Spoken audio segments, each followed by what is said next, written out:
Welcome to Prepared for Parenthood, the podcast for hopeful, expectant, and new parents with little ones up to age 5.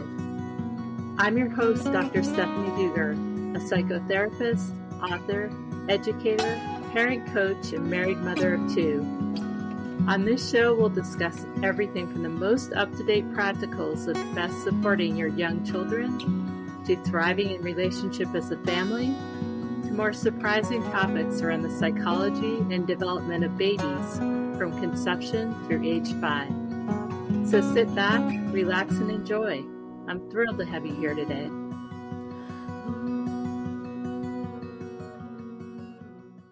Welcome to Prepared for Parenthood. I'm so excited. Today we have a dear friend and amazing community member, Dave Bonaiuto. He's a psychotherapist, teacher, consultant, and coach living and working in Boulder County, Colorado. His practice, Living and Working on Purpose, focuses on supporting clients through major and minor life transitions as they work towards a more meaningful, vital, and fulfilling life. Through one-on-one therapy as well as Council of Fathers group offerings, Dave supports fathers as they adjust to a new identity and face novel as well as sometimes very familiar challenges. So welcome, Dave. So happy to have you here today. So happy to be here. Thanks for having me. Sure. So tell us a little bit about what you do and your work with dads. Yeah, sure. First and foremost, I'm a dad. That's my number one job and number one focus. I have a practice where I do one-on-one therapy with mostly men, and I'd say predominantly dads. And then, as you mentioned, I, with a good friend, Noah Goldstein, run fathers groups through our site called Council of Fathers. I also do criminal justice consulting where I teach classes to criminal justice leaders. And in my private practice, I'm really focused on this second half of life that I think a lot of dads are in, this developmental stage that Carl Jung talked a lot about, that folks go through in 30s, 40s, 50s, and usually happens alongside becoming parents, at least in Boulder, where a lot of folks start having families later. And so there's this giant transition from being outward focused on the world and performance and providing and surviving, and this moment where a lot of us all of a sudden are called inward or called towards something greater. And it often happens right when there's these little babies in our worlds. And it's a big moment in time, as you well know. It's a big transition, 2 big transitions happening at the same time. When I became a dad, one of the key elements that I'm trying to provide that I didn't seek out is support from others, connection with others, getting resources from other folks, because it's a real transition that requires something different. The tools that I used up until I became a dad were outdated and I needed new tools, and I didn't know where to find them. I didn't have, your book wasn't out then, Stephanie. I couldn't use it. Me too. Yeah. And I think what you're speaking to, Dave, is that it's such a rite of passage. And I work mostly with women going through that rite of passage and becoming mothers and their little ones and trying to adjust to having such a different experience. Like, who am I now?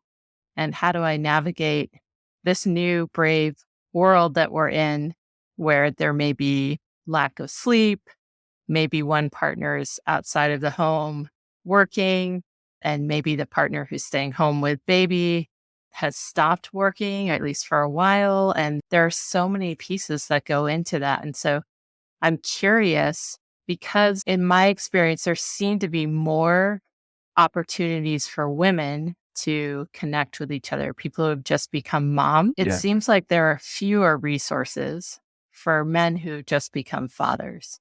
Yeah. That's how Council of Fathers was birthed. It was Noah's idea, Noah's genius. Noah has three kiddos, and each time he had a child, he was watching his partner be involved in several groups, or at least have those offerings. And I watched that too with my wife. She was involved in several mothers groups.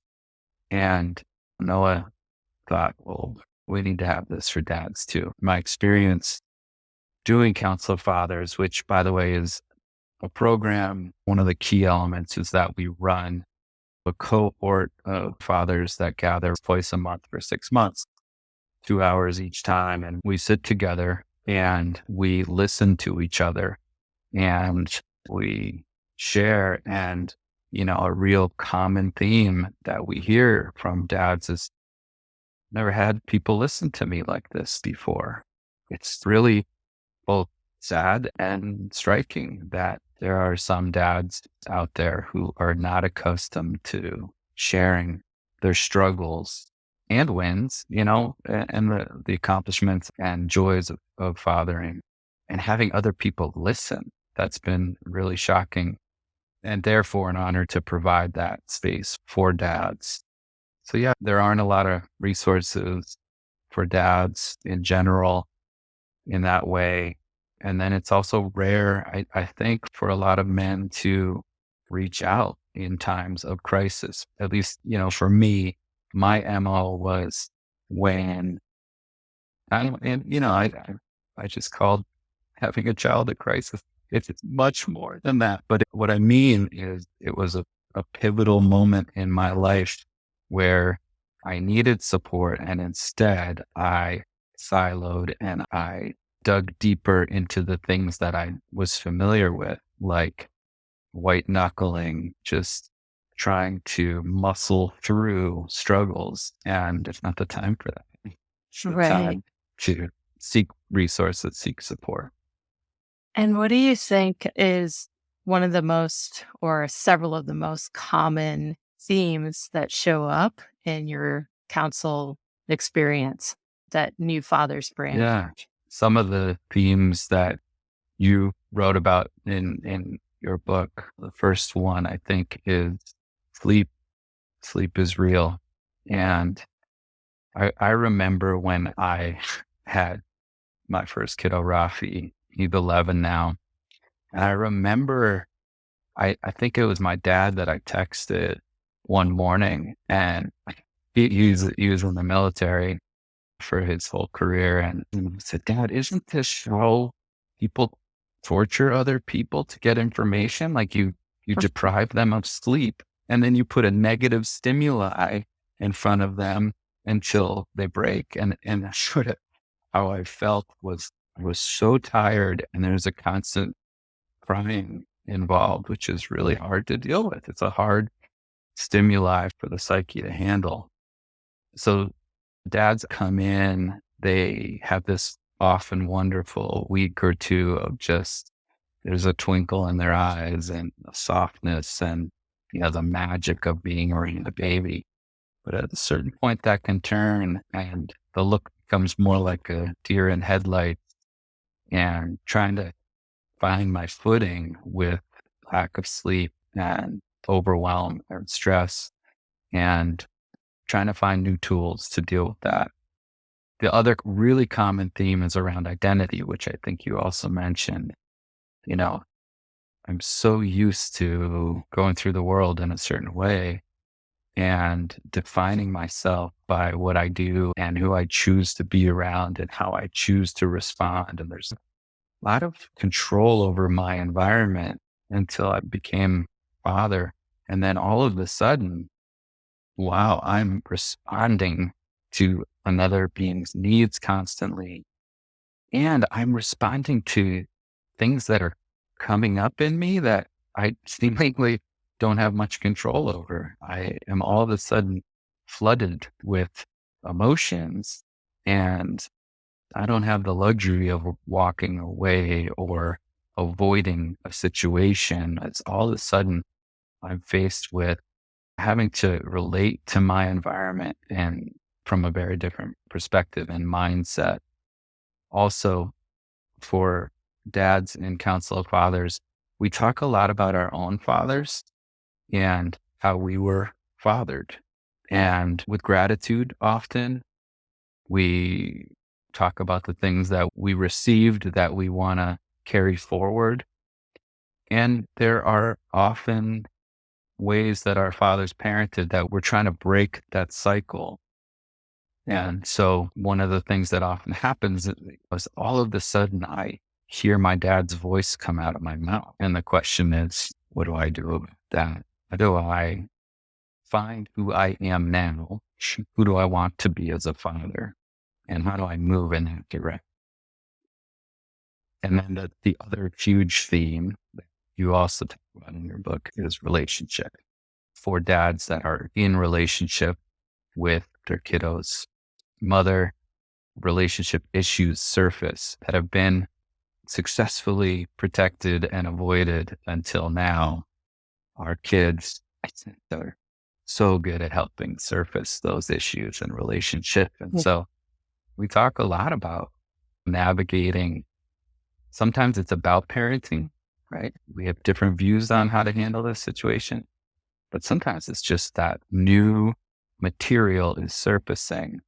Who is this person in front of me? Because I'm trying to find my identity. My partner's trying to find her identity. There's two new people in the room. Yeah. And to kind of piggyback on that piece, Dave, I'm curious if you ever hear about things like jealousy about the baby, right? So in a relationship with a mom and a dad, they've got their own primary intimate relationship. And there's often this honeymoon period leading up to the birth of a wanted, expected, hoped for baby. And then often my experience is once baby arrives and the mama has to really focus her energy on this new little being, like you spoke of, there seems to be a 2 or 3 week period where it's for a lot of people kind of blissful. And Yeah. then when the reality sets in and often the other parent is returning to work, sometimes that dad can come home and see that loving, intimate relationship happening between the mom and the baby. And Mm. I'm wondering if you ever hear about things like jealousy about this new relationship. I think when the overwhelm settles, because at first there just seems to be a real focus on reorienting to the situation. I also hear a lot of when kiddos get a little older and start preferring one parent over the other. That really, yeah, maybe like a yearning for connection. Part they feel like they've lost. I don't know if I've heard anyone articulate it as jealousy, but missing, grieving the loss of my partner who was all mine before and now sharing this love. And yeah, she doesn't look at me like she looks at my kiddo, but also a loss of intimacy too comes up, and that sometimes insecurity around we haven't connected intimately, which is so natural, right? Yeah. For dads, sometimes it can feel really concerning. That all change is loss and all loss must be grieved, right? I Yeah, remember someone saying to me, get ready to be dethroned. And I thought, well, I never felt like I was on a throne, but there was sort of this archetypal king and queen. And then it's no longer the equal playing field. The baby takes priority. I love that you brought up the grieving process. I feel like that's one piece that often gets skipped over, especially in our culture, where there's such a focus on it's so exciting to have a baby and it's such a privilege and an honor to have a baby. And yes, all of that is true. And we focus on the baby shower and the cute little onesies and the little booties. And I know for women, especially, sometimes they feel what you might call dethroned by the baby because when they're pregnant and they're out in the world, there's often a lot of attention focused on them because they're pregnant. And so the attention goes to the mom. Yeah. Once baby arrives, often all of the attention goes to baby from the outside world. And so I think for moms, often there's that grieving process as well, where they're trying to figure out, who am I now? Am I, Mm. quote unquote, just a mom? And does anybody see me? Everyone's attention goes to this beautiful new little human that came into the world.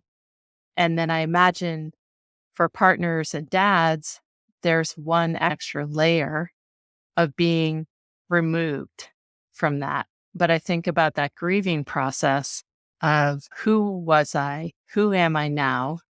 Yeah. What do I need to give up and kind of let die so that I can step into this new archetype of being a father, being a mother, really owning that and stepping into that more mature masculine and feminine. Yeah. Absolutely.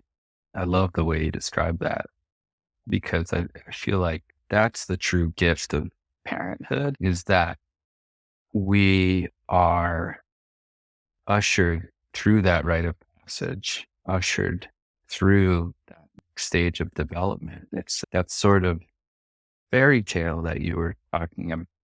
How wonderful parenthood is. It is wonderful, not in the ways that we were told, at least the way I was told, but the gift that parenthood offered me that I didn't see coming was that it's grown me. It has evolved like nothing else. Being in a committed partnership has evolved me too.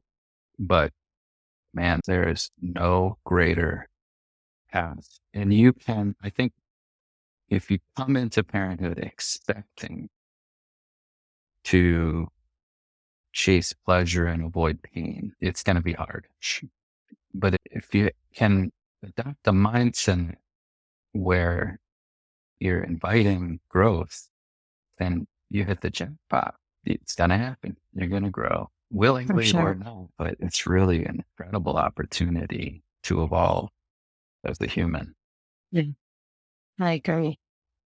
So, Dave, you talk about 10 principles of fathering in your Council of Fathers. Can you share some of those or maybe all of them and just give us a little insight into what happens in fatherhood? Yeah, Noah and I came up with these. Sometimes we call them principles. Sometimes we recently we've been calling them reminders.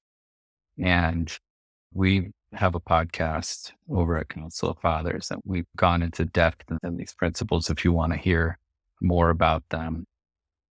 But just from our work with dads and our experience as fathers, we just started to put together these sort of aphorisms. And the first is start with the man in the mirror. And we sort of pulled that from Michael Jackson. And he had a good song about really starting within and starting to tend to the father that is parenting. I was so socialized and reinforced my whole life to really try to manage everything in my external environment and try to control things. And I got really good at it and it got me really far in life. And then having a kiddo, all of a sudden, wow, that didn't work anymore. That strategy didn't work. And so I really started to work on me first and noticed that as I worked on me, parenting got easier. It's sort of an inside out job. So we really focus on the perspective shift and having an inside out mindset rather than an outside in mindset. So that's number one. Two is it's not about what you think it's about. It's never about what you think it's about. And in relationship, in parenting, there is some story that's happening. My kiddo is being disrespectful right now. That's not it. I guarantee that's not it. Or, when you have an infant or small child and you find yourself in conflict with your partner about finances or transportation or childcare, it's what it's about. There's usually, I want to say always, something underneath. And so that can be really helpful for new parents to not get caught up in the story, not get caught up in what we are seemingly arguing about, and to try to do some work to listen to what might be underneath. What is the need that she has underneath what's happening? What are the feelings that she's experienced underneath what she's saying? And for me to go underneath the surface as well. What's getting triggered for me? What needs do I have? This was a big thing for me coming into parenthood, was to admit that I had needs. That was very uncomfortable for me. Turns out I do have needs, and unmet needs turn into conflict. Can I pause you there? So, Please, yeah. so it sounds like principle or idea number one and idea number two are very closely linked, right? Doing that hard work on yourself and really finding, am I? What are my needs? What are the things that are coming up for me? What are my relationships like? And maybe what was my past like? You spoke about men bringing up relationships with their own fathers, and I'm guessing they have brought up their relationships with their moms and maybe siblings, and just unpacking. It's such a large unpack. And I know that as therapists, we have needed to do that work on ourselves prior to becoming parents. So that's a great step to do if you are not yet a parent, to try to unpack some of your stuff. And then in the moment, especially when tension is high, which can happen a lot with a little one at home because their needs are very prominent. They usually make their needs well known and loudly and quickly. And so, as a parent, our job is to step in and meet those needs to the best of our ability as quickly as we can and with gentleness and love. And sometimes that's a tall order as a parent. We might Yeah. have our needs that haven't been getting met for a long time. While I haven't slept in I can't remember how long, or my partner and Mhm. I have been fighting about who walks the dog or whatever it is, which it's not ever about that, right? As you spoke Right. about. And so, really trying to slow things down enough to unpack them, which I feel like can be hard in early Yeah. parenthood because things are moving at a quick clip sometimes Yeah. Yeah. and Yeah. constantly, like it feels like a 24/7 experience. Yeah. They're fast and the stakes seem really high. Sometimes the stakes are high. I'll just skip to a couple of the principles you spoke to. One is in those intensive situations, I like to use and share with others a reminder that I actually say to myself when I'm feeling overwhelmed and triggered, is that it's better to be connected than to be right. I love that. I think that's what you're speaking to, is to remind myself that my goal is to connect with my kiddo. If I do the unpacking that you're talking about, at the bottom, really what happens when I'm not triggered is connect. It's what I'm all to. When I'm triggered, that gets replaced with survival strategies around controlling the situation. And oftentimes that comes out in being self righteous. It's not a silver bullet, but it helps me remember what's most important in that to me. Okay. For the individuals, the dads, moms, partners who are in the moment of feeling triggered and upset, you may say something to yourself that doesn't quite land, like it's better to be connected than right, but you're feeling it. It's such a body sensation. What kinds of thoughts or ideas or skills do you offer to new dads to help them in that moment where maybe they're seeing red or Yeah. they're just not able to regulate themselves? There are actually three opportunities that we talk before, which is another principle here, which is you're only as good as your resources. So before things get heightened, there's these opportunities to resource ourselves, right? And that can be really hard in this phase of parenting. When you have a little one, it's hard to find the time to sleep. Never mind take a walk or a run or meditate or read something that fills you up or connect with friends. If you're not doing these things, please write them down and write more ideas for yourself too. The before is critical, that we are at least trying to fill our cups, because that's going to impact the during in the heat of the moment. And I'll get to that in a moment. That's your question, is what, when you're seeing red, what can you do? The third thing is what happens after. And after is so important and minimized, I think, at least in my training as a person, that after we have a really intense experience, we have this incredible opportunity to return to center, to repair, to reprocess, to reconnect. What we do after that moment sets the stage for the next moment. It becomes the before of the next intense situation. And so the most important skill, I think, is how we reconnect with ourselves after an intense experience, how we process what just happened, how we make sense of what happened, but also how we forgive ourselves for doing things that we didn't want to do when we felt hijacked. I often will feel shame for being triggered. And okay, fair enough, but it doesn't help, right? And what seems to help reduce the likelihood of being triggered next time is if I can, the length of time that I feel that shame and reduce the strength of the shame. So those two things I like to talk about before I talk about the heat of the moment, because those are essential. And we focus so much on what we do in this culture behaviorally in the moment. But those other two moments are crucial.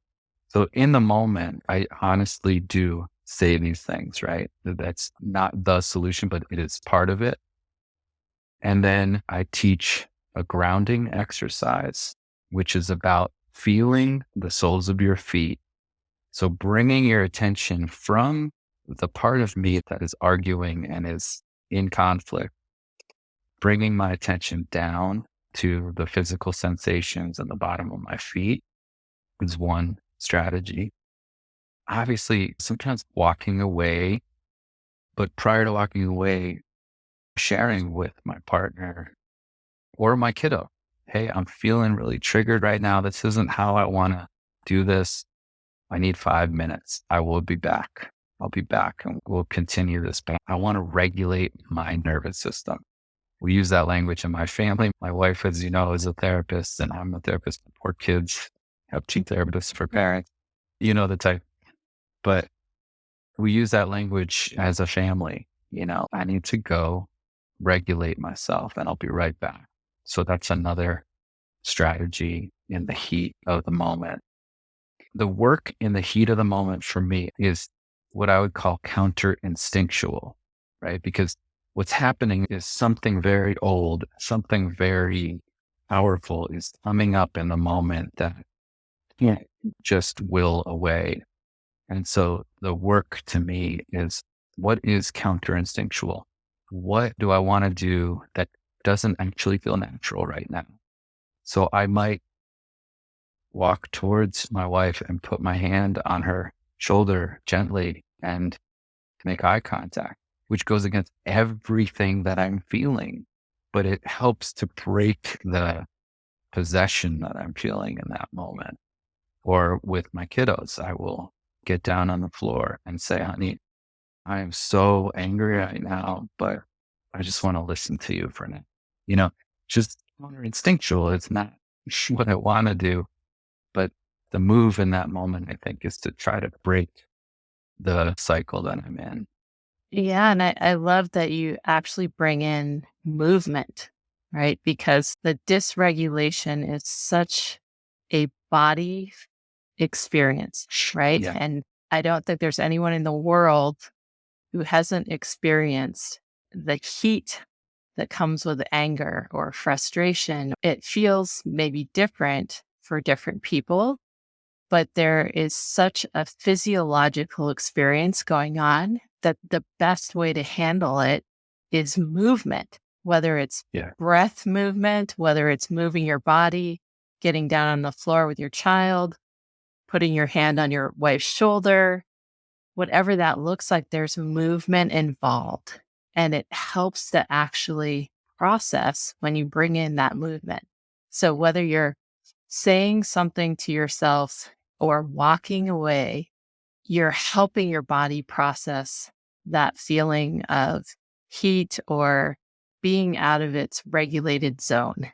And I feel like that's so critical. And when we get into that space of fight or flight or freeze, and we're kind of stuck there, we can forget to move. Even if we're in the flight phase and we forget to Mhm. move, it's not helping our nervous system. So we can do Yeah. so much in those 5 minutes where we help things just settle and move through us in a way that makes it more manageable so that we actually can hear what our child or our partner has to say. That's great. I love that. Yeah. It just reminds me of the need to move the emotion as well. And when we're talking about themes that come up that are common, another one for dads is the feeling of anger that gets surfaced and it's connected to identity. Dad saying, I'm not an angry person. What is happening? And, sometimes rage is surfacing and needs movement. Like you're saying, that energy needs to be expressed. And we often learn to express that out rather than just to express it. And so in those 5 minutes, I like to recommend people go for a drive by themselves and scream in the car. Or if you have access to a trail, go into the woods and scream. I like to recommend journaling angry, like just let it rip. But oftentimes anger and other emotions are like a balloon filling up and it keeps filling and filling.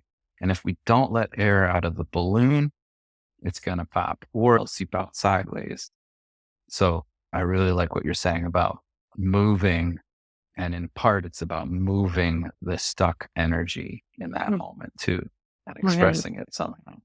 Right. And you brought in emotion, right? Like Yeah. emotion really is that Yeah. energy in motion, Right. right? And so Yeah. it's how we're feeling in our body. And I think again, sometimes in this culture, we don't give enough respect to the body and what the body is Yeah. telling us. And Yeah. so your body is such an amazing vehicle, an amazing home to be in, and it's constantly giving you information. And so Yeah. listening to that, knowing when challenging things are coming up and you're noticing, ooh, like that didn't feel good, or I'm feeling something and I'm not even really quite sure what it is. It's such a Yeah. great time to pause prior to the balloon continuing to fill or popping or Yeah. seeping out Yeah. sideways to check in and say, wow, what's happening for me and why? What was the Yeah. trigger that set that off? Yeah. I remember when my kiddos would be screaming in the middle of the night, I would reach a point where I would gently set them down in the crib, walk into the other room, find a pillow, and bury my head in the pillow and scream, and just let it rip and discharge. And then come back, pick up my baby, and go back to tending because it needed to move. I like Dan Siegel's motto, name it to tame it. That can be really helpful too, just to say, wow, I am feeling really frustrated right now. I'm feeling really worked up. He talks about we're using the linguistic part of the brain to name what's happening in the emotional brain. And that can help with the integration of those two. So naming how we feel in a non-threatening way, like we're not blaming anyone else. We're just naming what's happening can be really helpful in those moments too. For sure. So, any other principles that you want to share with people? One principle that we have is that you go where your eyes go. And this I took from The Art of Racing in the Rain. It's a sweet book from a dog's perspective, but it's about a race car driver who is really skilled at driving in the rain. And he tells his dog, who's narrating the story, that your car goes where your eyes go. In other words, he's saying you don't want to look right in front of you. You want to look at where you're headed. And I think that's true for parenting as well. I think that spending some time getting clear on what's most important to you. And in my language, that's what is your purpose? What are you here to do? But it can come in the form of what's most meaningful to me. What are my top values? We have 82 values, and we have dads sort them into three piles of not important, important, most important, and then narrow it down to three of their most important values. And then they take that home and they do it with their partners. And what are your three top values? But it can also just be taking the time to journal or think on a walk or a run. Where am I going in my life and what's most important to me? Because parenting from that mindset, parenting with purpose, is a meaningful way to parent, because the alternative to that, in my experience, is just sort of responding to whatever, is rolling out of bed, brushing my teeth the same way I did yesterday, putting on my shoes the same way, and sort of just responding to whatever comes my way. That's a hard way to parent in my experience. It's not fulfilling and it leads to burnout. But if you have a sense of where you want to go, then everything falls into that context and becomes more meaningful. I love that idea of looking ahead on the road. We do something in our family around the new year where we create a vision board and what we each want for ourselves. And our children are old enough now that they have been participating for quite a while in this, and think about, what do I want my new year to look like? How do I move into my new year with intention and purpose? And then we talk about our family goals, what's been working well, what hasn't been working well. And we leave those goals up on the refrigerator so we can see them all the time I and love kind of that. know where we're heading. Like, hey, we said we were going to try to spend more time playing board games together or whatever it is. And then we bring that into our lived experience. Life can move so quickly with work and school and activities, whatever it is that's happening. And I feel like it moves more quickly as your children get older. The years kind of fly by all of a sudden. And as a new parent, I feel like sometimes you can feel like, oh my gosh, every day is like a full year. It's so long. And you're just in this experience. And then all of a sudden, everything turns. And when people say it goes so fast, it really does go so fast. And so I love the idea of looking ahead on the road. And as your children get old enough, inviting them to look ahead on the road too. What do you want your experience to be like? And it could be very different than mine. I was just reading something in the newspaper about a parent who was upset that their child wasn't a great athlete at 4 years old. And they were a Mm, great athlete and they had these expectations of what they wanted their child to be able to do. And so yeah. looking down the road for yourself and your hopes for your family, but not necessarily placing your own needs onto whatever your child leans towards, I think is so critical too. Yeah. I love that distinction. One of the most powerful quotes and most haunting quotes that motivates me as a dad is the Carl Jung quote that the greatest burden a child must carry is the unlived life of their parents. And by unlived life, it's sort of like if we don't do our inner work, we don't do work to become the best version of ourselves that we can be. And I don't mean from a performance kind of perspective. I mean, like, be truest to ourselves, become our authentic selves, really connect with ourselves in a deep way. Then we often will expect our kids to do that for us, not consciously, but in these sort of sideways efforts, to my kiddo's got to be better because I feel unfulfilled. I really want to emphasize that the dads that come to us, they are so committed to being better dads, sometimes to a fault. Like it turns into self aggression, like I'm not good enough. And so another thing we talk about is D.W. Winnicott, the famous child psychiatrist, talked about the good enough parent, that it's important to do our best and it's important to nurture our children. And it's really important to make mistakes too. It's important for kids to have opportunities to face adversity. So if we're overprotective or take on too much of their burden, then we can rob them of their own journeys. And so there's this balance of trying to do our best to live our most fulfilling lives, but without being harsh or hard on ourselves, because that doesn't help anyone. There's one more principle I want to share with you. Principle 10, which is related to this, which is there's no such thing as a bad dad joke. That's just true, as it is. But the sentiment is like, we gotta bring levity to this too. We have to allow ourselves to have fun. And that's one of the greatest gifts that my dad brought to my family. I think it's one I try to bring is fun and levity and goofiness and silliness and not taking life so seriously, really modeling, demonstrating, experiencing the joy that life offers.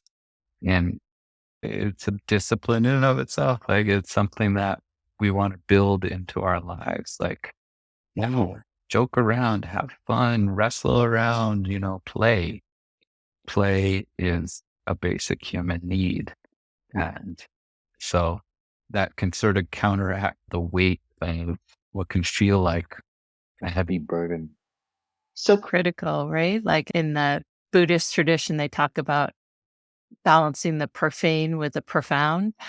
And that sense of joy and play is the basic human right. If we don't blow off steam by having fun and being playful, we miss so much of that joy and connection Yeah. with other adults and also with our children, right? And our Yeah. children tend to be great at showing us play, like play with me. This is how I connect. This is how I show you what's happening in my world. This is how I show joy. And if we can allow ourselves to drop into that without turning play into a lesson, a way to educate or whatever, and just live in the joy of that, it's such a positive experience, I think. So I love it. You ended with that one. Yeah. Yeah. And I Yeah. love that you pointed out that that's one of the gifts our kids provide, this uninhibited play. Kids are so funny. My kids crack me up. They're comedians. My son and I were reminiscing about how we used to drive around and he would say, Dad, what does RPQSACZY spell? And I'd say, and he would just lose his mind laughing in the back seat. And that would make me laugh so hard. And something's happening in the brain, right? There's new chemicals being released, and it's so precious and so fun sometimes to play with our kids. Yeah, I love that.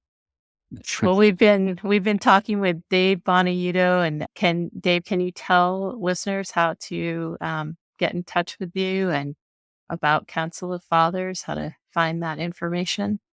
Yeah. So you can find me at livingandworkingonpurpose.com. That's a mouthful, but it's all one word, livingandworkingonpurpose.com. And then Council of Fathers is counciloffathers.com, counciloffathers.com. So those are the two sites you can come find Perfect. us.